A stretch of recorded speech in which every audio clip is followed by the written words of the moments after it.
बड़ी सौभाग्य की बात है कि आज हम लोग इस ठंडी में महाराज जी के चर्चा करने के लिए हम लोग इकट्ठा हुए हैं और हमारे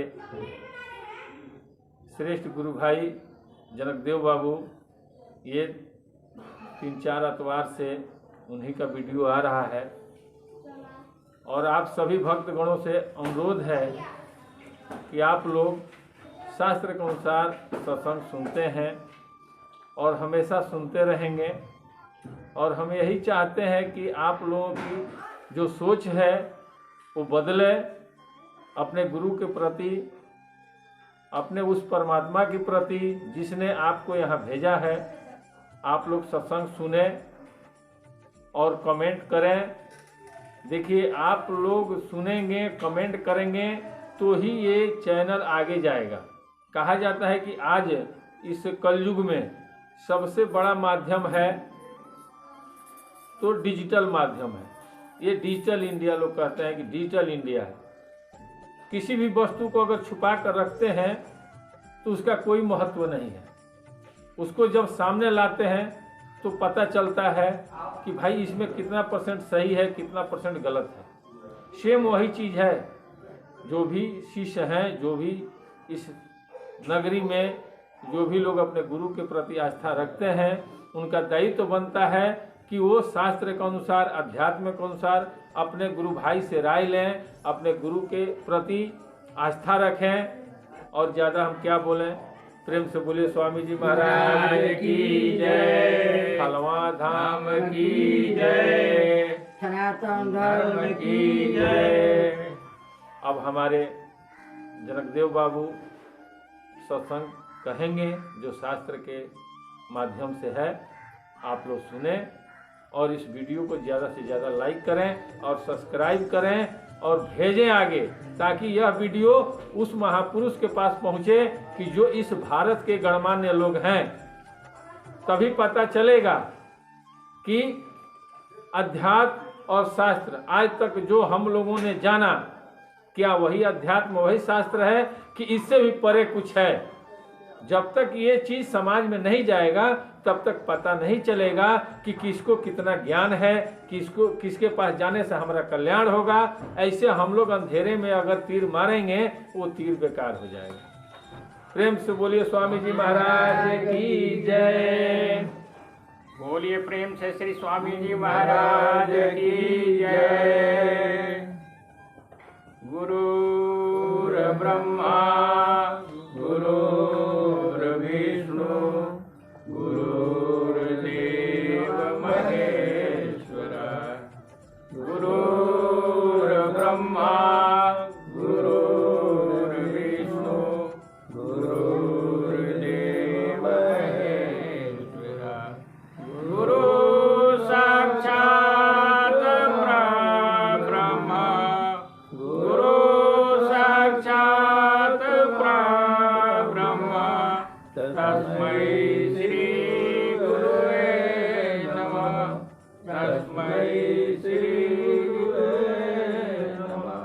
तस्मै श्री गुरुवे नमः। बोलिए प्रेम से श्री स्वामी जी महाराज की जय, खलवा धाम की जय, संत मंडली की जय। माताएं, बहनें, भाई बंधु हैं, बच्चे,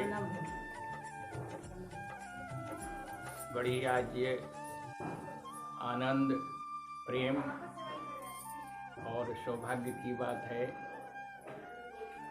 कि हम लोग के बीच में दुबे भैया बड़ी सुंदर ढंगों से हमको आदेश किए, प्रसन्न करके और अपनी मंतव्य को दिए। हम लोग अपने मालिक के सत्संग में भाव लेकर आते हैं, जिज्ञासा लेकर आते हैं, ताकि उनके द्वारा जो परमात्मा का मुख्य नाम मिला है उस नाम को जीव जो भजन करेगा मनन करेगा, चिंतन करेगा तो संसार रूपी भाव से पार कर देगा। प्रत्येक मानव का यही उद्देश्य है। भगवान भोले शंकर एक रामचरितमानस में चौपाई दे रहे हैं पार्वती जी को कि जासु कृपा सब भ्रम मिट जाई, अगिरिजा सोई कृपाल रघुराई। जिसकी कृपा से, जिसके आशीर्वाद से जीव का सब भ्रम मिट जाता है, सब संशय चला जाता है, वही प्रसंग भगवान भोलेनाथ माँ पार्वती से कह रहे हैं। गिरजा सोई कृपाल रघुराई, जास कृपाल सब भ्रम मिट जाई। जैसे संशय हो जाता है, बड़े बड़े ज्ञानियों को संशय हो जाता है। जैसे गरुड़ जी बहुत ज्ञानी थे और भगवान विष्णु के शरण में और सेवा में रहते थे। मानस में चौपाई आया है कि गरुड़ महामुनि ज्ञानी हरि सेवक, हरि को परमात्मा को माने सेवा दिन रात करते थे। उतना ज्ञानी होकर के भी उनको संशय हो गया, क्या भगवान राम ब्रह्म है? क्या यह ब्रह्म बने जाते हैं? इनको कैसे बांध दिया गया? उनको संशय हो गया कि ब्रह्म वह नहीं है। तो वे वहां से चले अपने शंका को मिटाने के लिए। तो रास्ते में नारद जी भेंट आ गए। कथा लंबी है लेकिन मैं उसको शॉर्ट में कह करके आगे बढ़ूंगा। नारद जी से पूछे कि क्या भगवान राम ब्रह्म है? नारद जी कहे कि हमको अभी समय नहीं है। हमको तो तीनों लोक में जा करके सबकी संशय को मिटाते हैं, लेकिन अब हमारे पास समय नहीं है। हमको जाना है तीनों लोक में, अब घूम करके नारायण नारायण नारायण नारायण नारायण कहना है। यह विनय प्रार्थना हमेशा करते रहते हैं। हमको परमात्मा से यह आदेश मिला है, ज्ञान मिला है, तो हम उसी में व्यस्त हैं। अभी आपके शंका को मैं नहीं मिटा सकता, इसलिए आप चले जाइए ब्रह्मा जी के यहाँ। ब्रह्मा जी के यहाँ जब गए तो वो भी कहे कि हमको तो सृष्टि करने से ही फुर्सत नहीं मिलती है, हम आपको संशय को नहीं मिटा सकते। तो आप चले जाइए भगवान शंकर के पास। भगवान शंकर के पास गए तो भगवान शंकर कहे कि हम आपके भी संशय को मिटा नहीं सकते हैं। आप चले जाइए काकभूषुंडी जी के पास, जो नित्य सत्संग करते हैं, रोज रोज सत्संग कहते हैं, उनके पास जाइए। भगवान शंकर भी उनके पास भेज दिए। रामचरितमानस के चारों घाट पर, एक घाट पर भगवान शंकर जी पार्वती को सुना रहे हैं रामचरितमानस को। रचि महेश निज मानस राखा, पाई सुसमय शिवासन भाषा। भगवान रामचरितमानस के जो रच करके भगवान शंकर अपने हृदय में रख लिए थे, उसको समय आने पर माँ पार्वती को सुना रहे हैं। तो चारों घाट पर हो रहा है। एक घाट पर शंकर जी पार्वती को सुना रहे हैं, एक घाट पर जागवल्लभ जी भारद्वाज जी को सुना रहे हैं, एक घाट पर काकभूषुंडी जी गरुड़ जी को सुना रहे हैं, एक घाट पर तुलसीदास जी मानस संसार के जगत के शरणागत घाट पर सुना रहे हैं।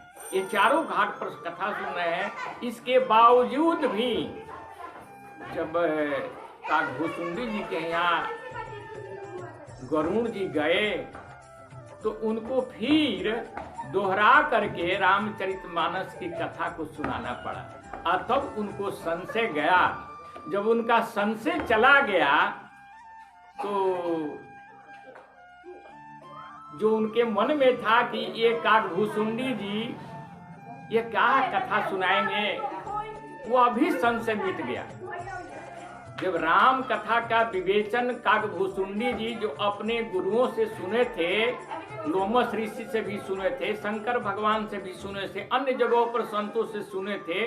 सारे शंकाओं को इनको मिटा दिए। और जब मिटा दिए तो गरुण जी क्या किए कि बार बार काकभूषुंडी जी के चरणों पर गिरने लगे। पुनी रामचरितमानस में गोस्वामी दास लिखते हैं, पुनी पुनी काग चरण सिर नावा, जानी काज मोही। पुनि पुनि राम चरण सिर नावा, राम के समान जान करके वह काकभूषुंडी जी के गोड़ पर, पैर पर सिर नवा करके साष्टांग दंडवत करने लगे। पुनि पुनि काग चरण सिर नावा, जानी राम सम प्रीति बढ़ावा। वह परमात्मा के समान अपने गुरु को जान करके और उनसे इतना प्रेम हो गया कि अब उनका सारा संशय दूर हो गया।